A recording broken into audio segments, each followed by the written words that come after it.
اب نیا انہوں نے اعتراض ایک مارکیٹ میں دفاع لے کے آئے کہ جی وہ دیکھیں جی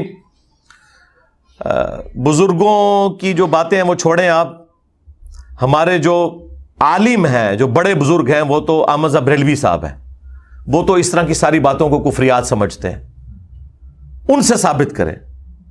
ہم نے کہا جناب رکو ذرا، صبر کرو، دکھا دیتے ہیں۔ تمہارے اعلیٰ حضرت نے فتاوی رضویہ کے اندر لکھا ہے کہ 7 سنابل، 7 چشتیہ کے بزرگوں کی کتاب، جس طرح وہ 8 بیش تھی نا، 8 بزرگوں کے حالات، یہ 7 بزرگوں کے، یہ کتاب رسول اللہ کی بارگاہ میں مقبول ہے صلی اللہ علیہ وآلہ وسلم، نعوذ باللہ، خواب میں کسی نے دیکھا ہے، اس کتاب کے اندر بھی چشتی رسول اللہ نکل آیا۔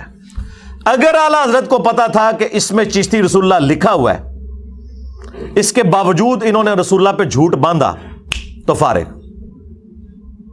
ظاہر ہے کہ یہ تو بہت بڑا فتویٰ ہو جائے گا، یہ کہیں گے نہیں انہوں نے پتہ نہیں ہونا، تو پھر علم گئے فارغ، کہتے جی بزرگ دلاں دے حال جان دینے۔ اور آپ کو پتا ہے یہ کہتے ہیں جو مجدد ہوتا ہے نا وہ غوث وقت ہوتا ہے،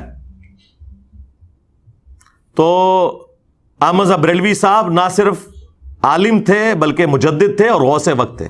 غوث کی حالت ہے کہ اسے پتہ ہی نہیں کہ اس کتاب کو رسول اللہ کی طرف منسوب کر رہا ہے تعریف کے اعتبار سے، کہ جس میں چشتی رسول اللہ لکھا ہوا ہے، اور آپ کو کہتے ہیں دلوں کے حال جانتے ہیں۔ حالت یہ ہے کہ یہ بوڑھے ہو جائیں نا، بغیر اینک کے پڑھ نہیں سکتے، اینک بھی انگریزوں کی بنائی ہوئی، اینک کے بغیر جو پڑھ نہ سکے وہ آپ کے دل کا حال جانیں گے۔ اور میں نے تو ان کو بڑا آسان سا چیلنج دیا کہ میں اپنی میکینیکل انجینئرنگ میں سے مشین ڈیزائن یا میکینکس آف مٹیریل کا فارمولہ لکھ کے دیتا ہوں، کوئی زندہ مردہ بابا منو پڑھ کے دس دے کہ لکھیا کیا ہوا ہے، سمجھانا تے چھڑ دیو، اے دس دے کہ لکھیا کیا ہے، اتو ویک کے پڑھ دے، میں زبرہ دینا بھی پا دیاں گا، ٹائم قیامت تک جے دلاں دے حال جان لیندے نے۔ تو میں نے بار بار کہا تھا کہ منو نہ چھیڑو، منو چھیڑو گے میں تواڈے اینڈلس نو پکڑاں گا، منڈو پھڑاں گا تانوں۔ میں وہ نہیں ہوں کہ جو یہ آپ لوگ تماشے لگاتے ہیں کہ کہیں دھرنا دیا تو دبک کے لوگ پیچھے بیٹھ گئے، نہ، میں چلدی پھردی 302 جائے میں ٹھوک دیاں گا جی من جی، جس نے بھی میرے اتنے جھوٹا الزام لایا وہ بچے گا نہیں۔ اور الزام لگانے والوں کا اپنا آپ سٹیٹس دیکھیں، مجھے بتائیں اس نے 8 یا 10 بندے ٹوٹل جو کیمرے میں نظر آ رہے ہیں مسجد میں کھڑے کر کے کہا کہ جی ہم یہ کریں گے، ہماری ایک کال کے اوپر ہزاروں لوگ پاکستان میں کسی بھی شہر پہ جمع ہو سکتے ہیں اللہ کے فضل سے، لیکن ہم نے کبھی اس قسم کی ذلیل حرکت نہیں کی ہے۔ جن کے پاس علمی دلائل ختم ہو جائے نا پھر وہ مرنے مارنے کے اوپر اتر آتے ہیں۔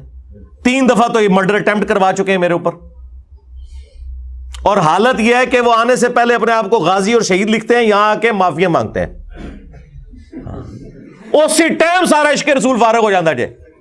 ہاں جی، اور میں تمہیں دساں انہاں دے جتنے وڈے جے نا ہن تک سارے نے رحم دی اپیلاں کیتیاں ہوئی ہیں جے، ممتاز قادری تک انہیں بھی صدر کے رحم دی اپیل کیتی سی۔ جناب جی بڑا چنگا کام کیتا تے رحم کیوں مانگ دیو؟ پھر پہلے لکھ دیو جناب اسی پھندے چم لواں گے، بعد ہی رحم دی اپیلاں کر دیو۔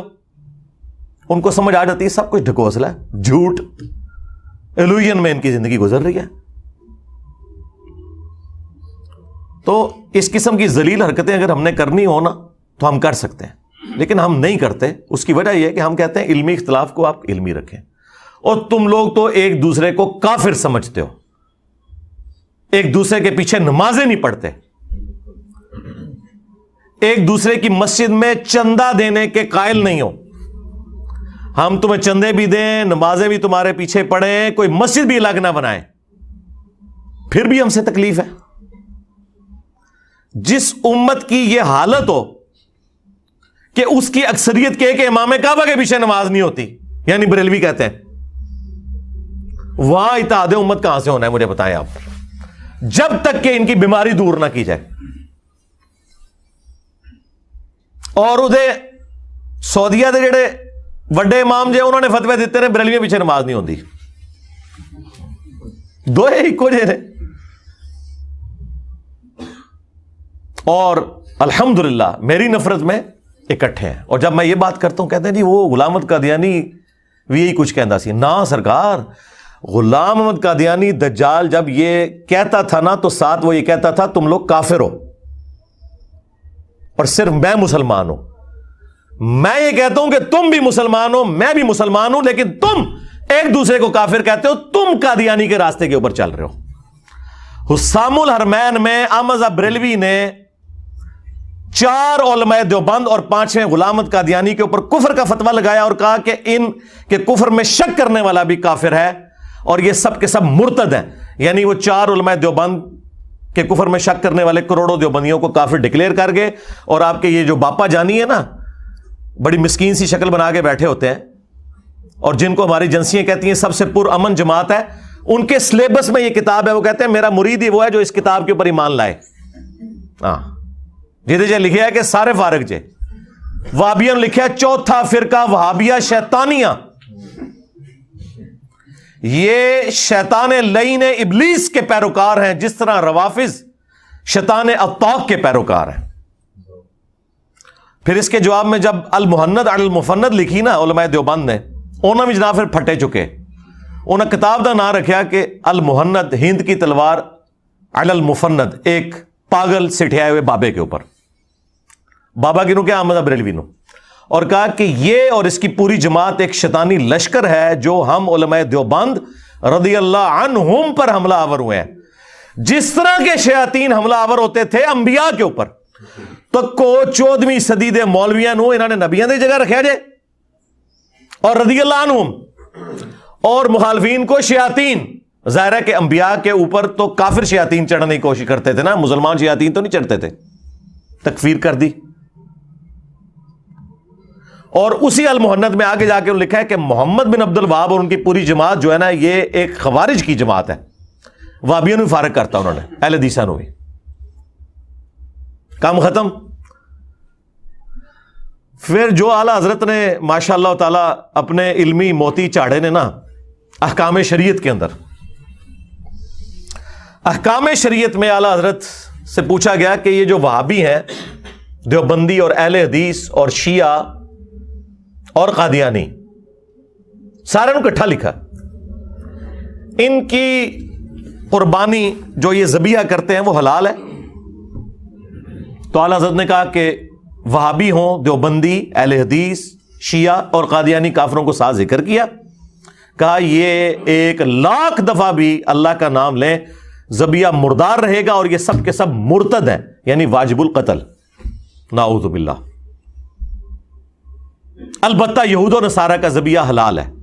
یعنی اعلیٰ حضرت وہابیوں کو، دیوبندیوں کو، اہل حدیث کو، شیعہ کو قادیانیوں کی طرح مانتے تھے اور یہود و نصارہ سے بدتر سمجھتے تھے.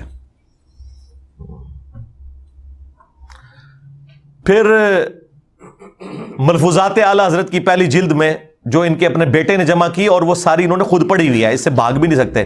اعلیٰ حضرت نے اس کے اینڈ پہ ایک ربائی لکھی ہے، وہ ہم ساتھ اٹیچ کریں گے اسی کے اندر، کہ بڑا چنگا کام کیتا ہے میرے پتر نے. اس میں ان سے سوال ہوا کہ یہ بتائیں کہ یہ جو وہابی ہیں ان کی مسجد میں نماز پڑھ سکتے ہیں؟ اور وہابی اعلیٰ حضرت کہتے ہیں دیوبند اور اہل حدیث کو. تو انہوں نے جواب میں کہا کہ کفار کی مسجد مثل گھر کے ہے. سیدھا کافر لفظ، ایک کہنا جی کافر لفظ دکھاؤ، یہ ہے جی. پوچھا ان کے پیچھے نماز پڑھ سکتے ہیں؟ وہ کہتے ہیں ان کی نہ نماز ہے، نہ جماعت ہے. وہ کہتے ہیں نہ دی اپنی نہیں ہوندی، آپ نے کیوں ان کے پیچھے پڑھنی ہے؟ اور پوچھا گیا پھر تیسرا سوال کہ اذان کا جواب دے سکتے ہیں؟ انہوں نے کہا اذان بھی ان کی نماز کی طرح باطلی ہے. ظاہر ہے جن کی نماز ہی نہیں ہو رہی ان کی اذان کیا. البتہ جب اللہ کا نام آ جائے تو آپ عز و جل اور نبی صلی اللہ علیہ وآلہ وسلم کے مبارک نام پہ صلی اللہ علیہ وآلہ وسلم کہہ لیں تو بس یہ کر لیں، باقی کچھ بھی نہیں. اندازہ کریں یہ ان لوگوں کا سٹیٹس ہے جو ایک دوسرے کو کافر ڈکلیئر کرتے ہیں اور چڑھ دوڑے ہیں میرے اوپر. میں پہلے کہ میرے اللہ آئیو، میں لا کے ہاتھ چ پڑا چڑنی ہے نا تہاڈی عزتاں.